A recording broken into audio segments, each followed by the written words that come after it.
Jeff, my name is Alan Dale, and I have had a very casual and occasional acquaintanceship with you based in part upon the fact that I regard you as the most essential living practitioner of everything that has been meaningful to me in my life.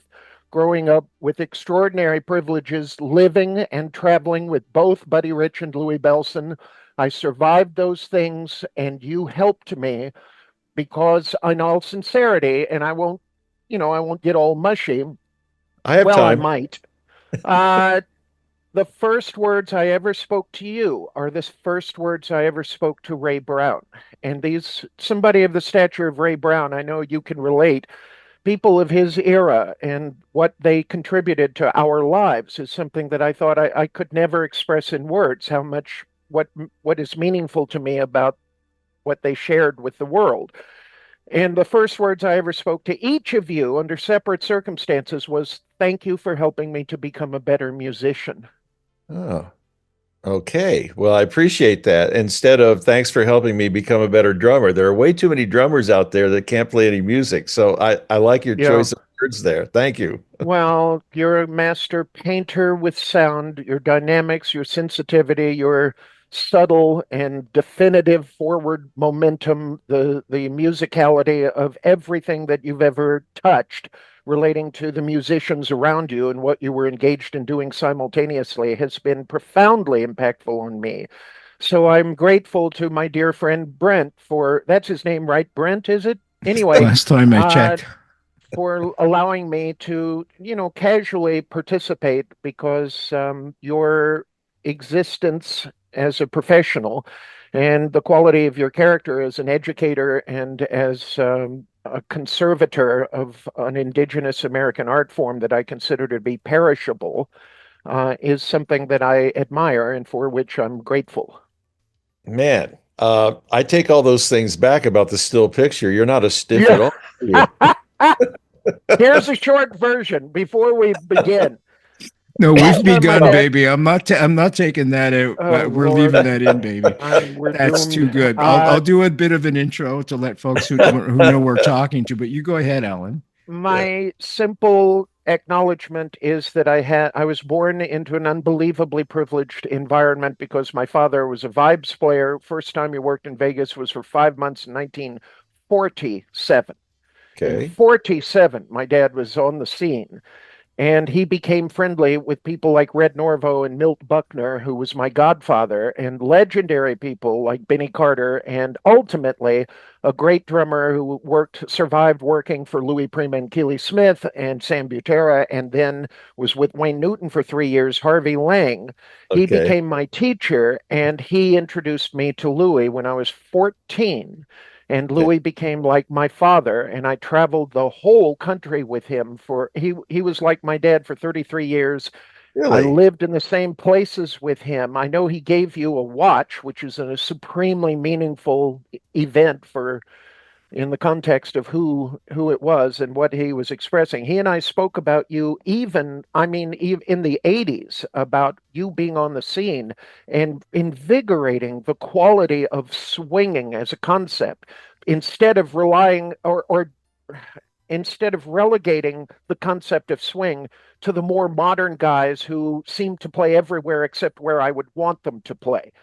But I had a very privileged scene. I was genuinely, deeply connected with Louis, and because of that, I got to be on the inside with Buddy for the last 10 years of his life, and that was an event unto itself. That's a chapter of my life for which I'm thankful, but I'm also grateful that I survived it without ever having a bad scene Yeah. with Buddy, which is quite Oh, an achievement. That is quite, okay. yeah. Yeah. Terrific.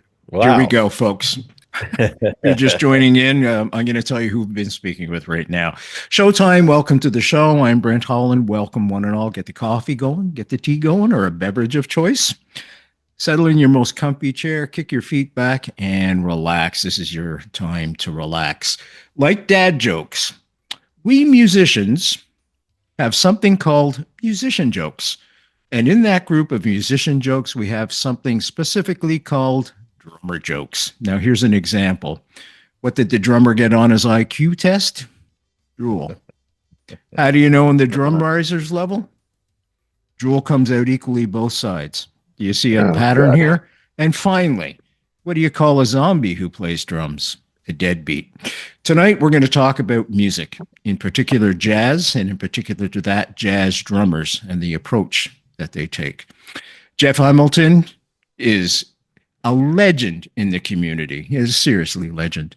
He has played with legendary people such as Ella Fitzgerald, Oscar Peterson, Canadian, of course, Natalie Cole, Diana Krall, another Canadian, Barbara Streisand, Mel Torme, Paul McCartney, Queen. You know, if I spent the next 20 minutes going over his resume, you'd be blown away, but we'd have no time for a show.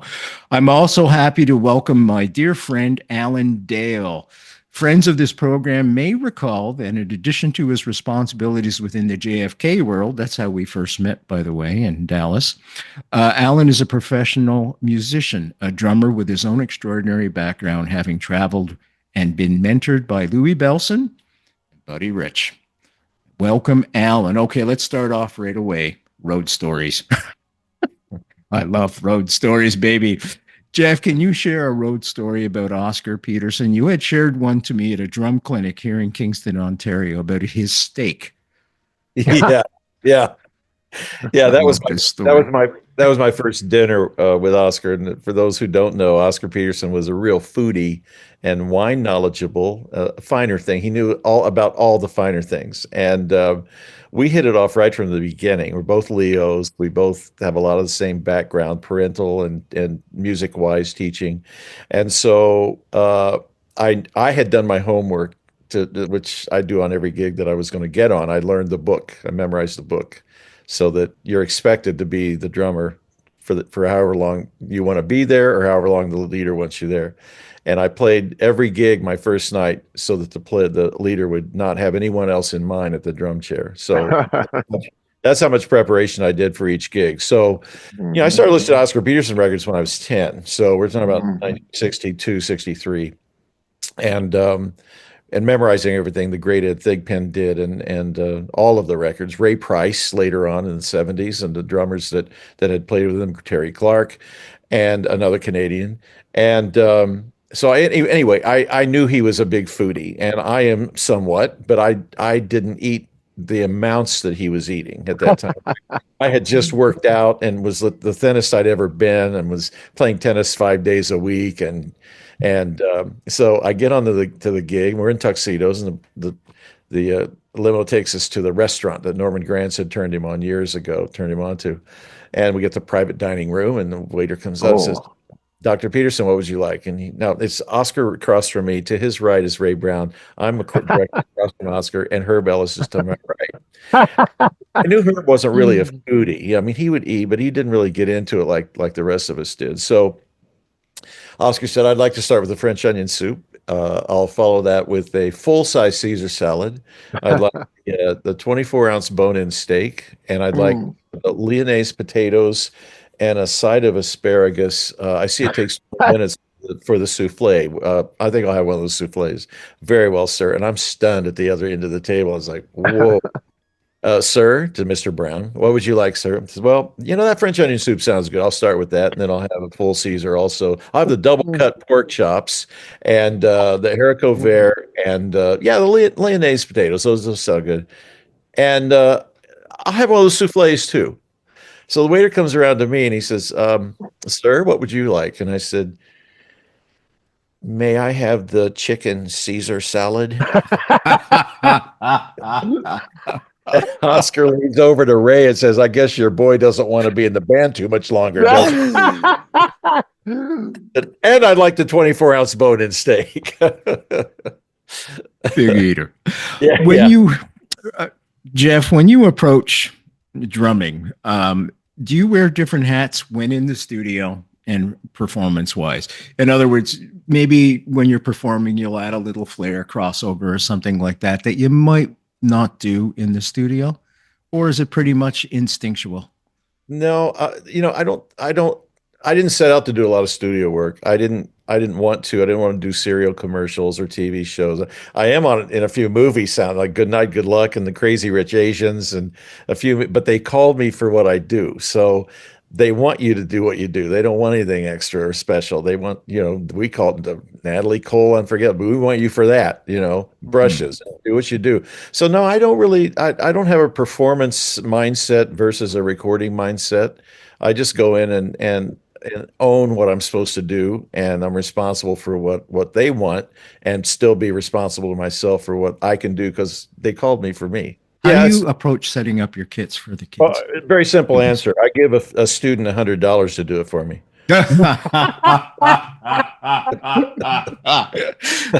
Okay, yeah.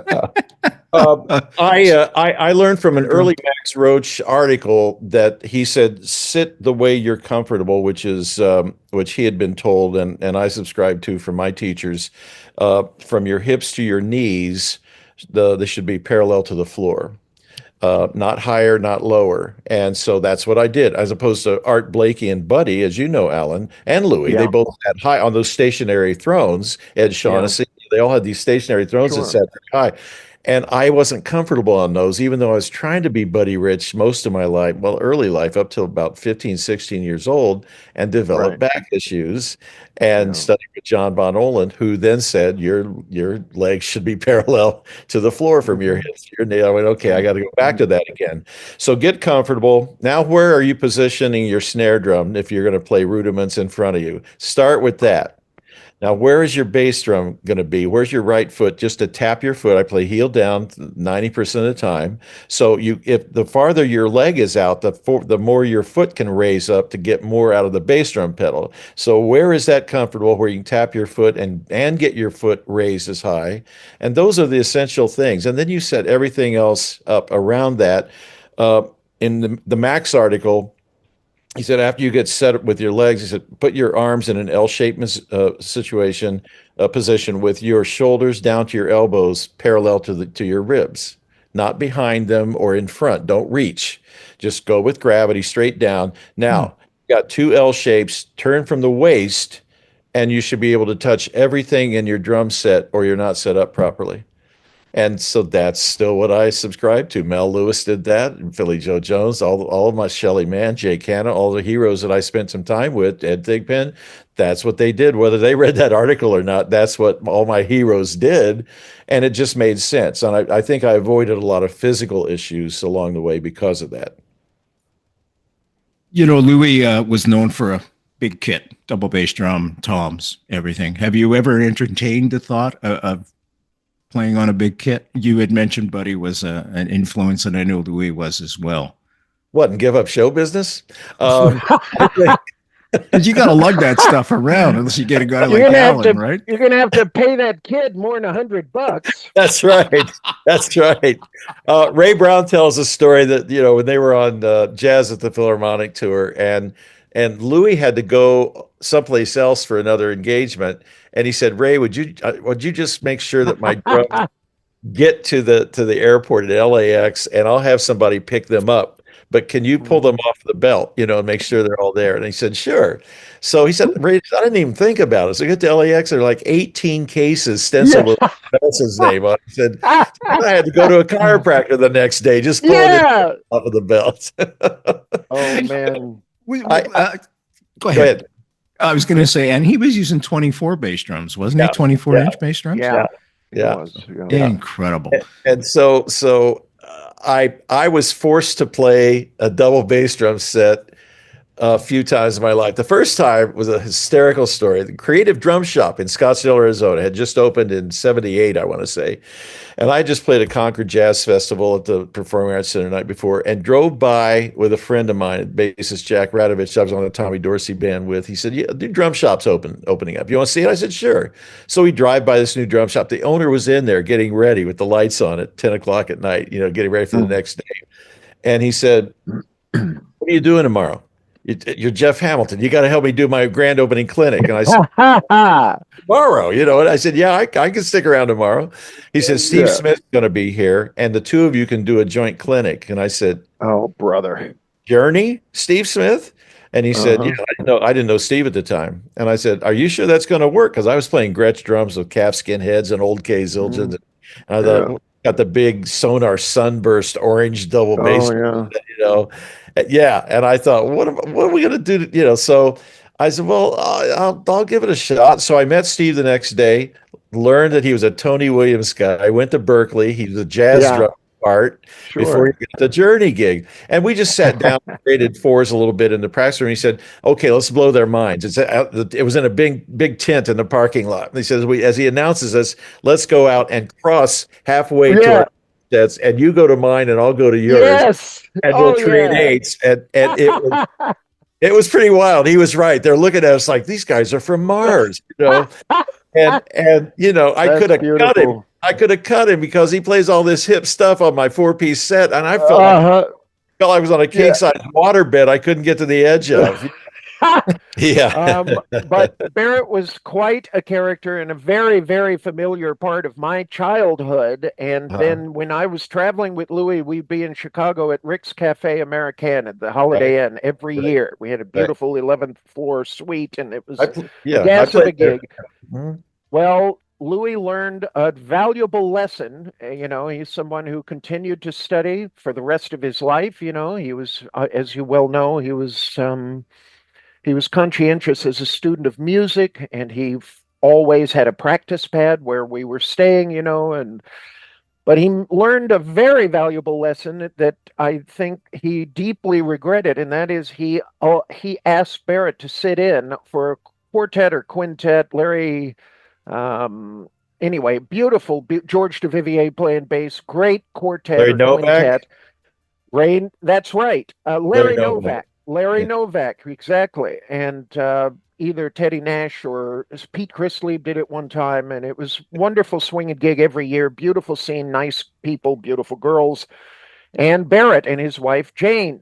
Right. And Louis made a catastrophic mistake because he asked Barrett, "Hey, you want to come sit in?" He said, "Yeah, yeah, yeah." Well, he said, so Barrett sits down, and inevitably, whatever the tune was, "Back Home Again in Indiana," tip of the hat to you, and whatever they were playing, it came time to trade fours to give the drummer some. Every break, without exception, he played the double bass drums as quickly and as erratically as he could, and it produced a wall of sound, every single one. And it was so hilarious. I swear to you, I did lose the pulse. I'm standing actually about 30 feet away. I did lose the pulse. I honestly did. But the guys came in, and I was amazed. I was amazed. And that, I said to Louis afterwards, "Is there anything you'd like to reevaluate about asking Barrett to sit in on that drum set of yours?" Truly hilarious. That's And very what funny. was Louis' answer? His answer is he'd just roll his eyes. He also admonished me once because I accidentally referred to the fact that Louis had played in a studio in Chicago with George and two veteran cigar chewing veteran swingers, great piano player, great tenor player from Chicago. They hired Louis and George to go in and do 2 days. And I said, "Are we bringing drums?" And he said, "No." And I said, "What about cymbals and your snare drum?" And he said, "No." They said they got everything. And I thought, "Oh man, I wouldn't want to do that." Louis goes in. They've got a little dinky set with a bunch of, styrofoam in the bass drum or whatever they've got. Rock And kit. they got Peisty cymbals. And I said, "Oh no." But Louis didn't care and played great. And George was there, George Duvivier, and he played great. Ultimate master, quarter note master. Jeff, for the students again, a lot of people tell young students that they're just a timekeeper, not to go beyond that. What's your Mhm. what's your opinion of that? I think it's bad advice. I think everybody in the band has to be a timekeeper. It's a responsibility of Yes. everybody on the bandstand. And I think that's an older school way of thinking. But I like the Papa Joe Jones story when he went into the army. He was drafted. If you don't know that story, and he was Private Jones, and he sat down in front of the band that was ready to rehearse, and nobody's sitting at the drums. And the commanding officer said, "Private Jones, your drums are here. If you want to come up." And he said he had his arms full. He says, "Let me hear how the band sounds without drums." Ah. And That's he great. auditioned the band as a private, and he said, Yeah. all right, they're good enough for me to play with, you know. So Hmm. I think everybody, I subscribe to everybody's responsibility to play time and keep time in the band, have the time feel, contribute to it. You can still lay back and still be responsible for the time feel. So I think it's bad advice. I think the drummer does have to do it. You have to learn how to hold a tempo that someone counts off, you know, and a great trick to that is just memorize a lyric, two Hmm. bars of a lyric, or a 2 bar phrase of the shout chorus. And what's the satin doll tempo? Cigarette holder, bang. All you have to Yeah. do. Gene said something like mashed potatoes, you know. Yeah. You just keep repeating something that keeps that tempo of where it was started, and that can help you keep the tempo. So I think that's mandatory for drummers. Try to keep it where it was meant to be, but it's also everybody's responsibility to help keep that tempo the same. And don't Thank you just for slow that. the drummer if it's slowing down, you know, or picking up. It's everybody. Well, that's where I was going to go next. And I know you guys both have worked with top-notch musicians over the years. And what if you have a bass player that's lagging? How do you pull him back into the groove? It's not my Hmm. responsibility. Fair Yeah. enough. Fair enough. He was hired for the job, and he's going to bring what he has to the job. I'm going to bring what I have. Mel Lewis talked about being confident in your beat and Hmm. offering it to the band, offering it everyone in the band and to everyone listening. And not everyone's going to come into it the way you want them to come into it, but they may think that this might be the best groove they've ever played with anybody, but it may not be the same to you. So just be confident in what you're doing. Don't dig your heels in, start playing rim shots and cymbal crashes and cross sticking on 2 and 4 to make everybody come into the groove. Right. Relax, as Mel did, and be solid with your time and offer it to everybody. And eventually everything's going to feel well. I get the question, I got a couple of weeks ago from a professor that said, who was a bass player, and he said, now, we've been studying the Ray Brown Trio when you were in it, and so we've been analyzing this, which first of all is wrong. Listen and enjoy it. Um, Yeah. Pat your but foot. we analyzed that you know that Ray was really pushing the beat, and you know you were kind of on the backside of the beat, and you know what did that feel like playing with him? And I said it felt wonderful because I always wanted to play with Ray Brown, and we Hmm. never Yeah. talked about on top or behind the beat. We just got together and we played quarter notes, and we both smiled at each other and said this is the way it's supposed to feel. So everybody else can analyze it, but by the time you analyze it, the band's left you 8 bars in the dust, and they're thinking about who else they can get on drums. So, so Yeah. I don't waste any time on that. If you have a good beat, which you should have, you're going to play drums.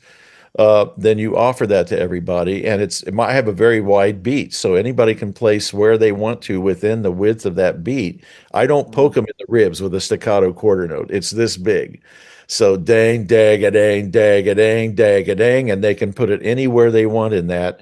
And I've got a wide beat, so it's comfortable to play with for most bass players. In fact, there's a story of me playing with Monty Budwig my first day in LA off Woody Herman's band. I come off the hot Woody Herman band, and Plaz Johnson's playing a baked potato, and Monty Budwig is the bass.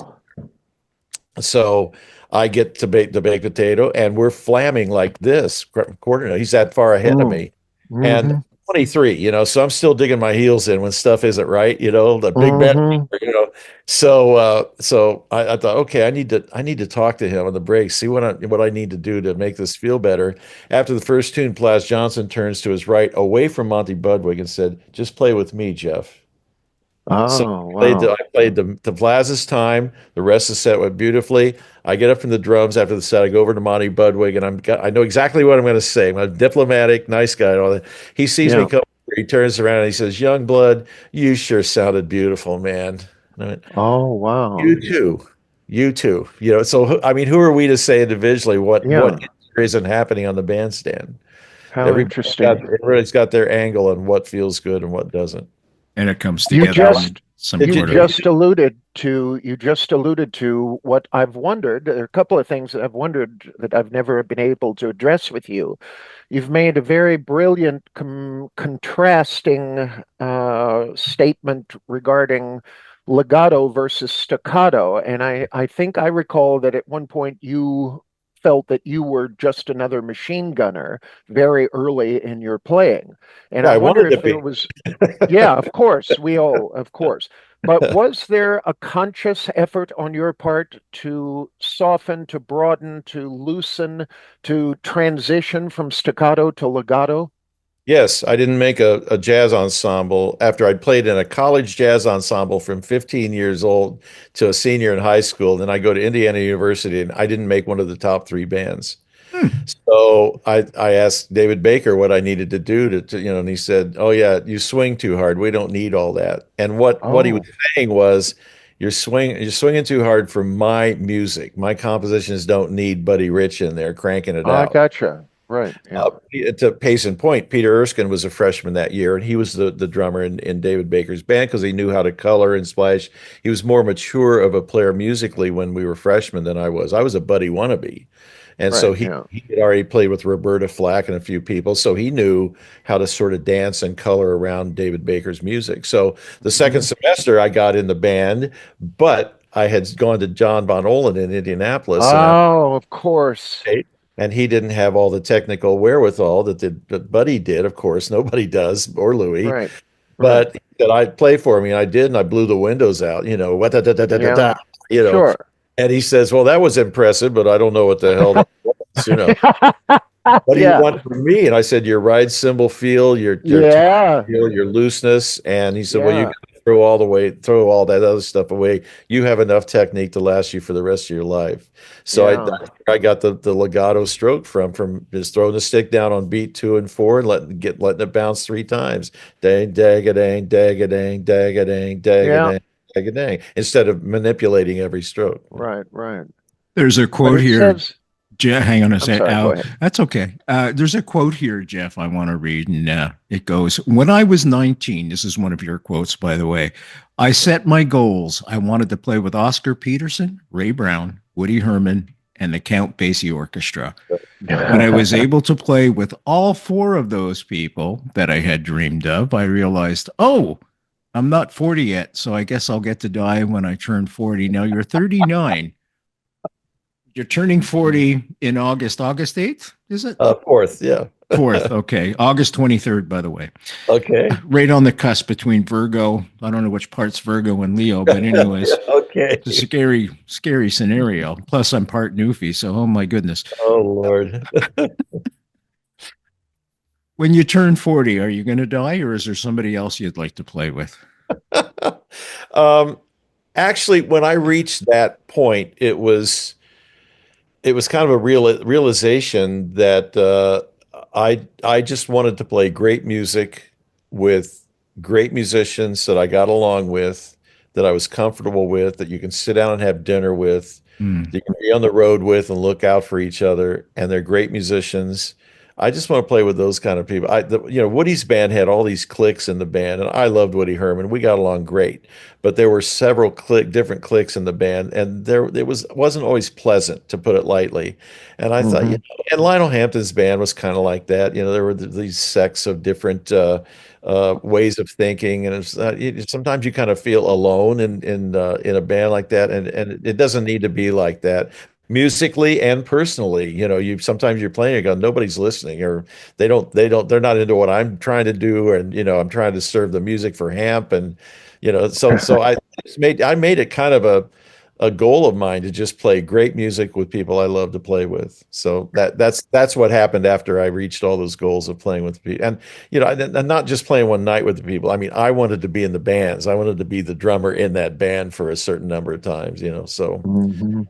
that was what I. And then my wife made fun of me, and she said, "Oh, you're 42. You're not dead yet, are you?" Oh, ouch, ouch, ouch. Was that last year then you turned 42? Or Yeah, that's right. Yeah. Yeah, undoubtedly.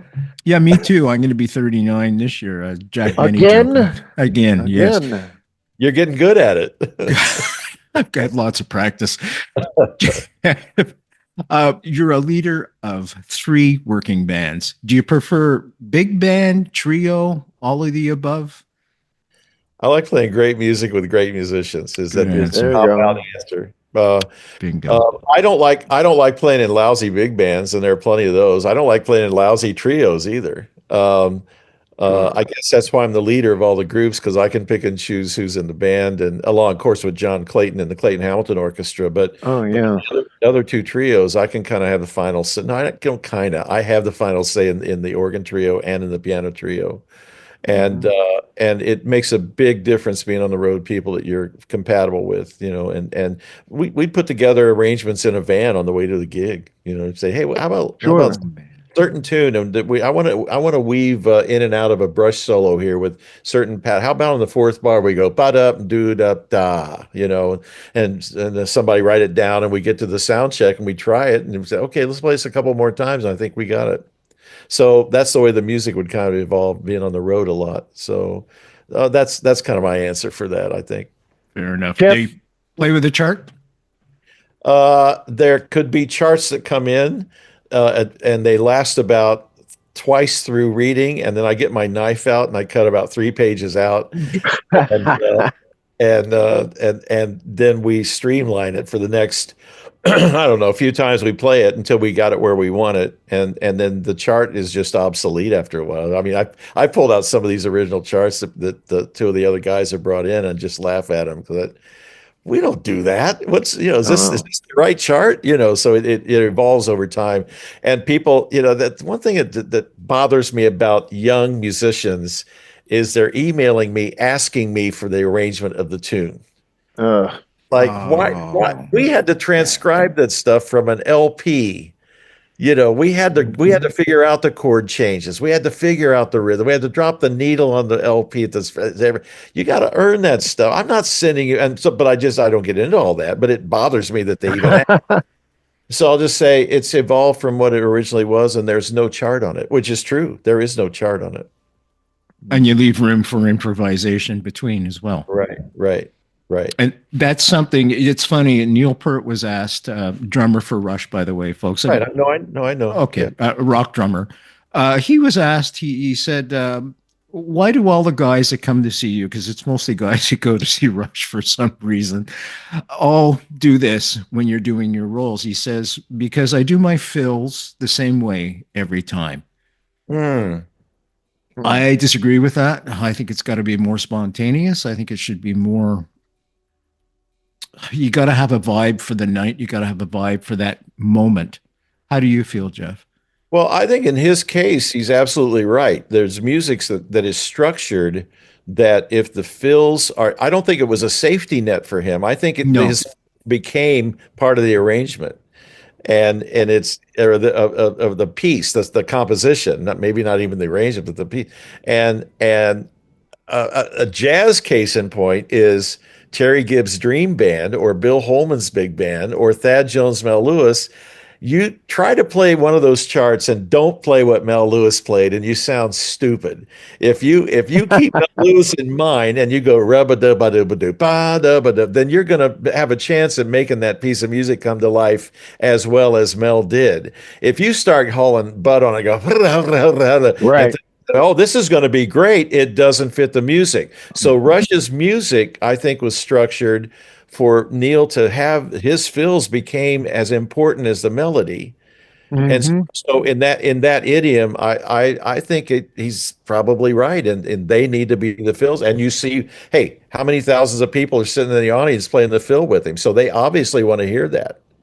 Yeah. So Shades of reminiscent of Illinois Jacquet taking an improvised bridge on Flying Home right, that became the ultimate definitive version of the thing that everybody does. right, Oh, isn't right. that interesting? I didn't Yeah, know it was. that at It all. became Lionel Hampton's bridge in the chart. When I was on Right. Hamspan, we played it. Da da Da, da. da, da. Da. Right. Yeah. Da da da da da da da da. There it Yeah. is. Yeah. Is That's that the fun. Man, ultimate tip of the hat to you then, Jeff, when somebody adopts your fills and plays them exactly the way that you would, is because they're so musical, because you're known as a musical drummer as opposed to a backbeat drummer, right? Yeah. Well, for the right money, I can play backbeat, but but At least $100 for that student anyways. yeah. Otherwise, I'll let the student play the backbeat. Keep the 100. I think that's a funny question for me to answer because yes, I appreciate that they've listened to what I do and they want to emulate that. but we all know that you can't sound like someone else. I mean, I've tried to sound like Buddy and Philly. I had a whole day lesson with Philly Joe Jones, and I've transcribed so many of his things. I transcribed Shelly Manne. I'm trying to sound like, but my first day in the LA4, I played everything exactly that Shelly Manne had played. And Ray stopped the rehearsal, Ray Brown, and he said, "We know what Shelly can do. Now we hired Yeah, you. What are you going to bring in the band?" And I was 23 years old. It's like, that's well, great. I just want to be in your band. I don't know what I'm bringing. So That was I think once we you and find ourselves, what we really want to do, then yeah, it's okay to tip that if somebody walks in a room and you play their thing or something, they laugh and you're friends, and so that's a different thing. But when you're 16 and you're trying to copy Mhm. everything that somebody did, I don't think that's necessarily healthy for you becoming a musician. It just means that you're an right. impersonator. Well, let's The extend on that. LA4. The Go ahead. Go LA4, ahead. was that you and Bud Shank and was it Lorindo Almeida? That's correct. And Shelly Manne was the Oh, drummer right who on. left. Chuck Right. Flores was first, and then Shelly Manne, and then I came in. Wow. Okay, Beautiful. I wanted to extend on that. This is something Alan and I have talked about because I'm a drummer too, obviously, Mhm. because the I drool could comes tell. out equal both sides. I, I could tell by the size of your drumsticks. Yeah. It's all I can Oh, afford these Lord. days, folks. I come from the school of Keith Moon, by the way. Uh-oh, there's a word Oh, I Lord. don't like to bring Why? up. Okay. Good Anyways, God. all that to say is, Alan and I've talked about this before. When you have a student, at what point do you tell that student you've got to find your own voice? You've got to find your own way through the music. Most of the people that have come through, I don't teach very much. In fact, I don't teach at all actually now. But Okay. when I did, they sort of got it before I did. It's like, okay, I think I've exhausted what I can learn from him, or, but yeah, I have to say now that maybe Alan, I don't know how old you are, but I'm guessing all of us are at a certain age where, uh, when we were coming up, we would really get into Buddy for a while, or like a year and a half, 2 years, and Kenny Clark for 6 months, and we'd isolate our studies to be focused on some of our favorites, and we just line them up and go through them after a Yeah. few months or a year, maybe each one. And now it's with everything available to everybody. I don't feel like everybody's fully getting into what they want from all of the players that they're influenced by. And I don't think they're spending enough time on certain players to make them figure out what their voice is. I think they're flitting there's like maybe 3 days here, a week here, and then they go to somebody and they say, "Oh, that's a Tony Williams." Like, well, actually, Papa Joe played that in 1920. Yeah. You know, Right. so Mhm. so Exactly. I think historically, and it's tough now. I mean, when I was coming up, we only had 50 years of jazz to research. 1900. Now it's like, you had 100 and some years that you got to Mhm. research if you want to do it right. So there's an awful lot of information, and if you don't have your direction of what you want to do, I think it can get very cluttered in what you are trying to become. So you're confused, and your I playing agree. sounds confused. Yeah, I agree. Alan, you've got a pretty good philosophy on this because you tell a great story about when Louie was watching you play and he said, Mhm. faster, faster, faster. Oh And yeah, right. can Yeah. you tell And that then story? and And then then he he said, you've got to find your oh, own voice. I mean, he took me aside many times actually. He had the same conversation with me. He had with some other people, Ray Perello and some people who were doing name gigs. And the idea was very simple. Stop trying to be a carbon copy. That's the term that he used. And for a Right. long time, that was the easiest thing for me to focus upon. In fact, I will confide to you and you'll understand it. He was more accessible to me than Buddy. So I'd be with Louie for 3 weeks at a time, and then I'd go out for a couple of days with Buddy. And it was a very different kind of experience because I never took my eyes off of either one of them. But with Buddy, there was something in the air that was intimidating. And I suppose it all existed within myself and my attitude towards each of them. But I found Louis was more accessible to me, and it was very rare. It was not unprecedented. It was very rare for me to see Buddy do something and experience it from behind him or in the wings most often, and to get it instantly, like, okay, I understand what he just did. And it was different with Louie, but the principle is the same. Neither one of those guys wanted anybody to be carbon copies. So they went jazz at the Philharmonic. Norman Granz takes them to Japan. What is on the bill with them except a Japanese version of Buddy Rich and a Japanese version of Louie Bellson with two bass Right. drums? Right. And it was like, oh no, no, no, no. So Buddy got all upset and offended everybody. The result of which is, and this is a classic story, has the benefit of being true, well, here's the classic of all, according to Louie. Oscar goes to the airport. Buddy is there. Oscar goes up to a taxi driver and points at Buddy Rich and gives the taxi driver $10 and says, "Make sure that guy doesn't get to the lobby until after all the rest of us have had a chance to check in." If that doesn't tell you something about that era, but Yeah. the short version is don't, love who you love and don't, you've got to push through the era of just copying your heroes. And for me, as I said initially, it need not go without being repeated that you, Jeff, did more for me than the ultimate masters, the heroic figures of my childhood and my period of awareness, being immersed in that world because I was so close to people whom I loved, it like family. Yeah, I think sometimes the hard edge of a musician can be brought out by approaching them the wrong way or not reading the room properly or saying something to them, and they're easily Mm-hmm. set off. But if you Mm-hmm. get them to the side one-on-one, they can really be a nice person individually. But I think, I've had a number of people come up to me and just say the wrong thing, and my first Sure. reaction is to rip their head off.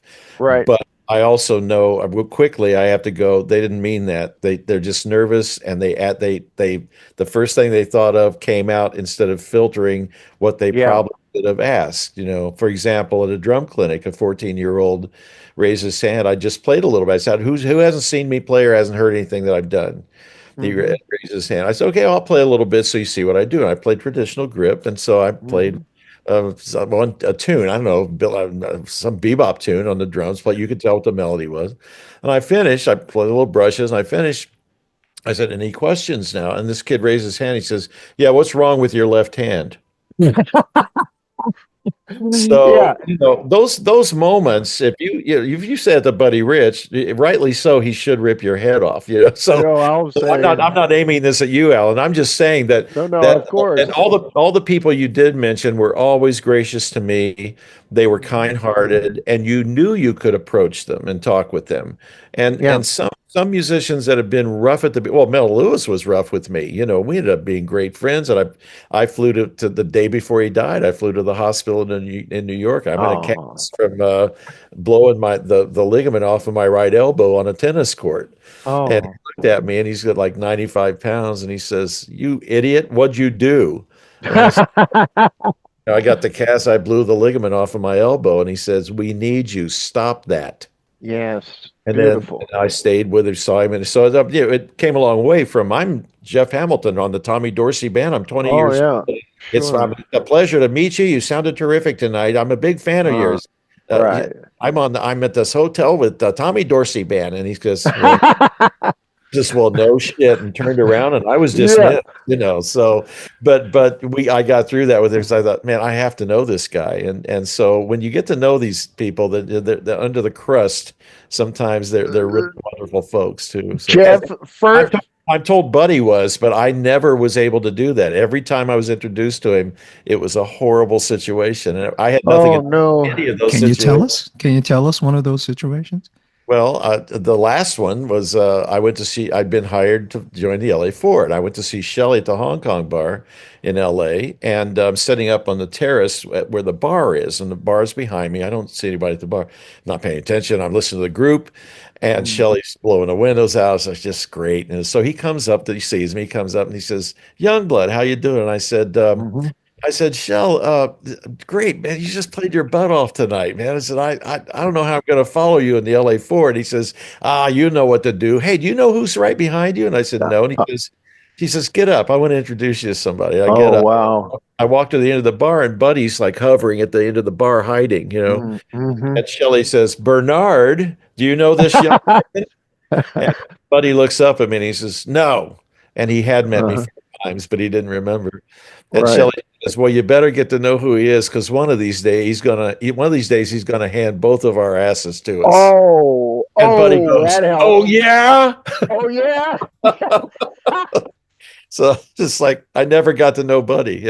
We even did a battle of the bands when I was on Woody's band, and we had a great night. That was a good band in '77. Joe Lovato, Alan Vizzuti Yeah. was the trumpet player, Mark Johnson, Yeah. bass player, Pat Coyle piano, Birch Johnson. I mean, it was a hell of a band. We did 3 records in 1 month while I was on the band. It was a good band. Wow.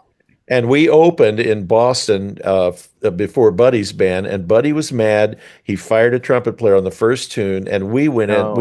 We were having a ball. We were smoking it. It was just, Yeah. it was roaring. In fact, Lenny DiMuzio came up that night. He says, "Who are you, kid? You Yeah. crack cymbal is a Christ symbol. Nice. Woody Herman's drummer should have better cymbals than this. Here's my card." It was Lenny Yeah. DiMuzio of the Zildjian Company, and the next day I had Fantastic. an endorsement. Beautiful. That's My So- first words with Buddy, first word in probably 1976, 76, 77, I said, "Hi, Mr. Rich. My name is Alan Dale. I'm a student of Louie Bellson's." He said, "Good." And he kept walking. Yeah, yeah, yeah.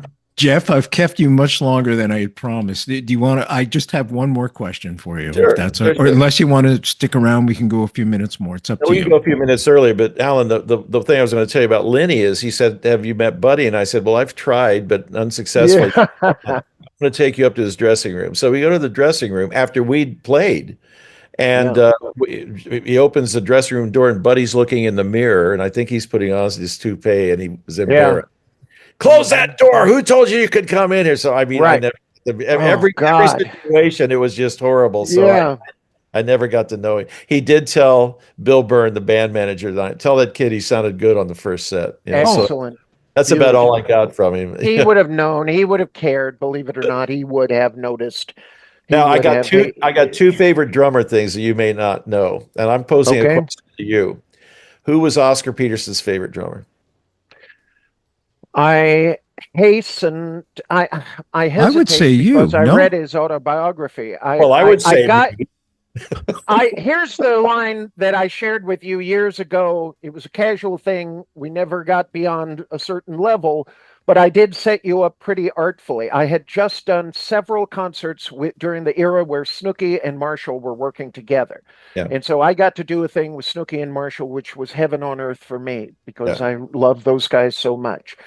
And I came up to you and I said, I just worked with Snooky and Marshall. I spent as much time with them behind the scenes as possible. I asked them, of all the drummers that you've ever worked with, and I thought they'd say somebody that I didn't know much about, like, Shadow Wilson or who, maybe even Davey Tuff, for all I know, who's a mystery to me.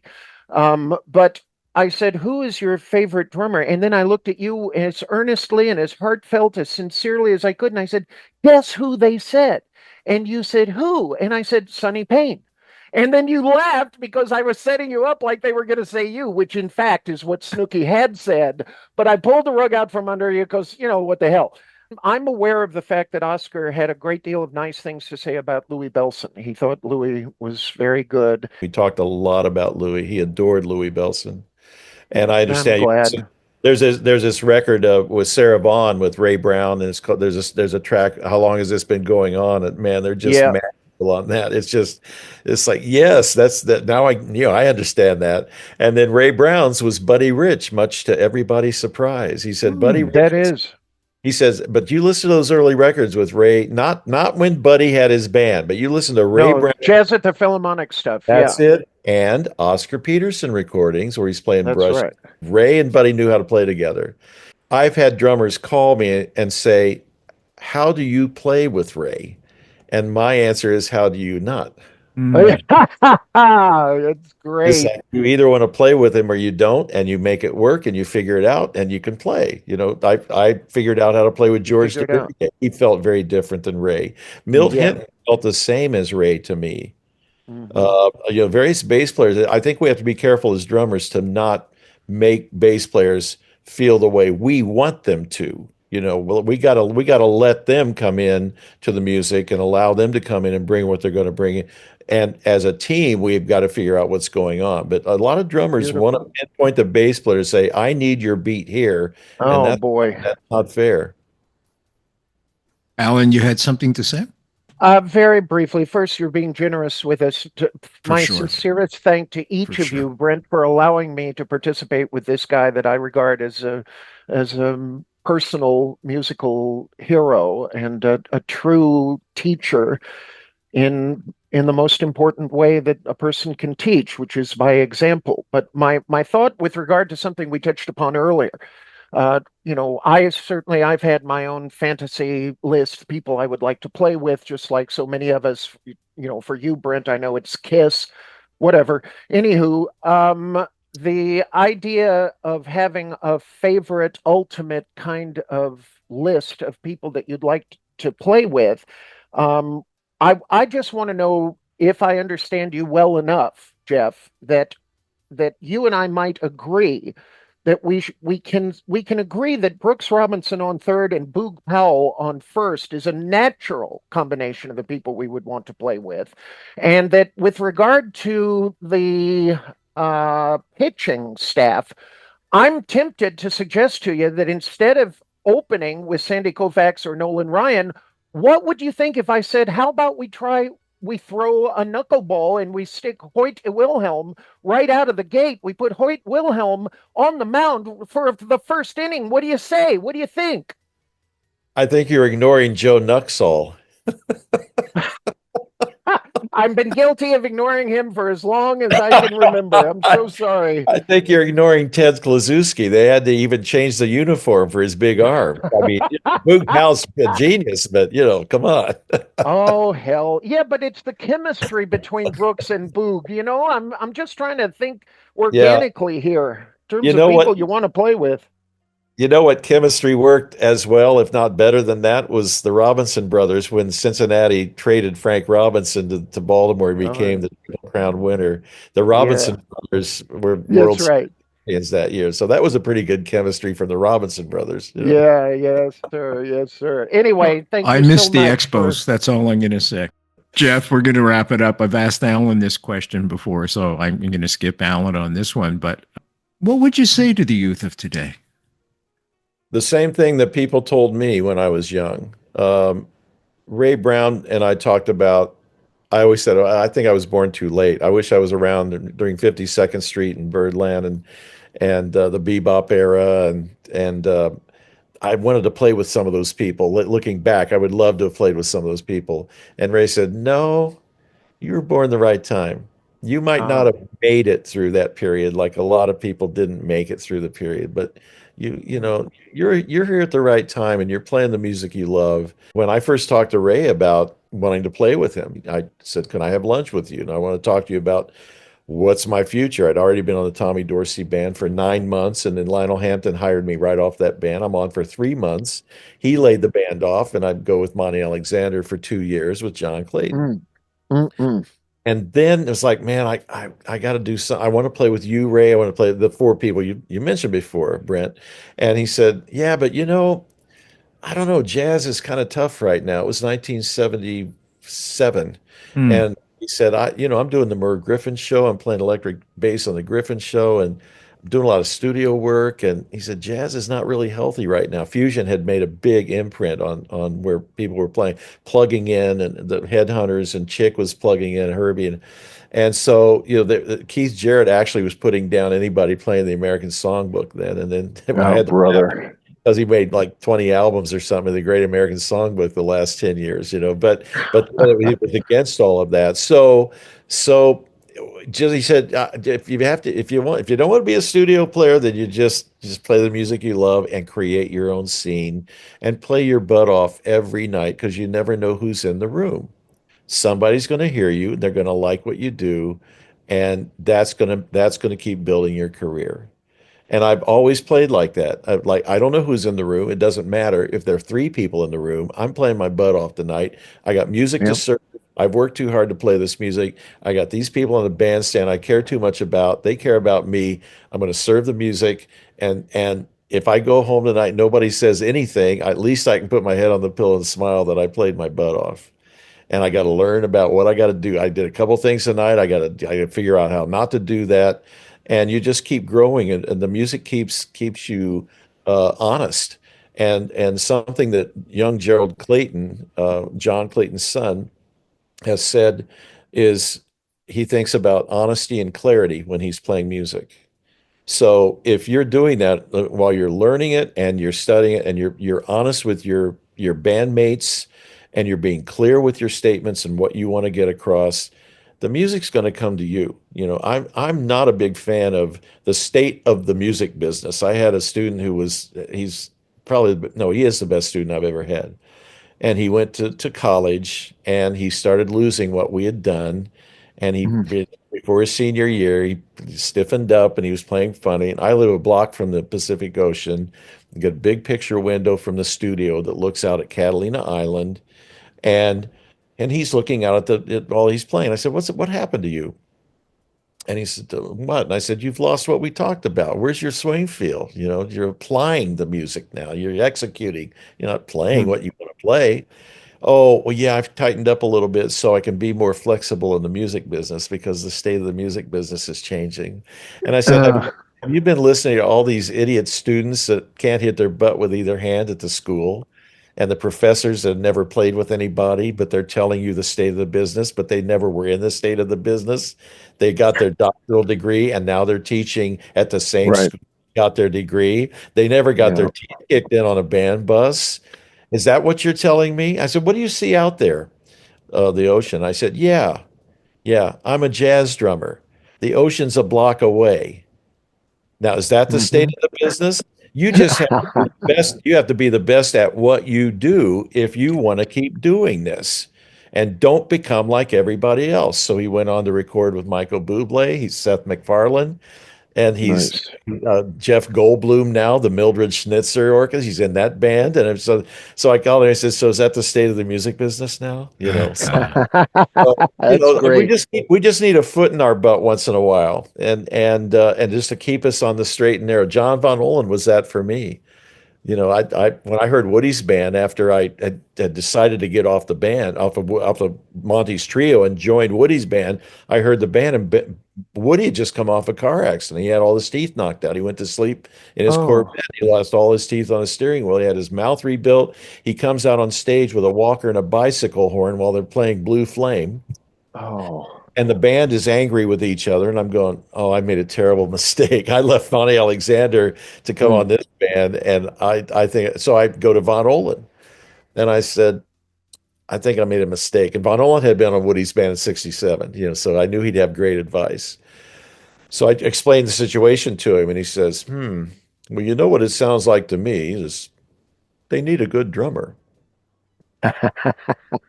And I said, and that would be me at 24 years. He goes, why not you? Mhm. Eddie, you've done your Great. homework. And I went out. Woody fired the piano player and the bass player the very next day after my first night.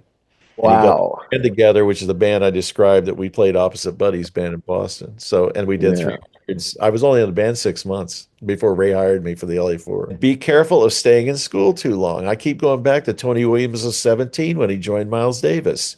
Mm. I've always felt like I was behind because I was 20 when I went on the Tommy Dorsey band.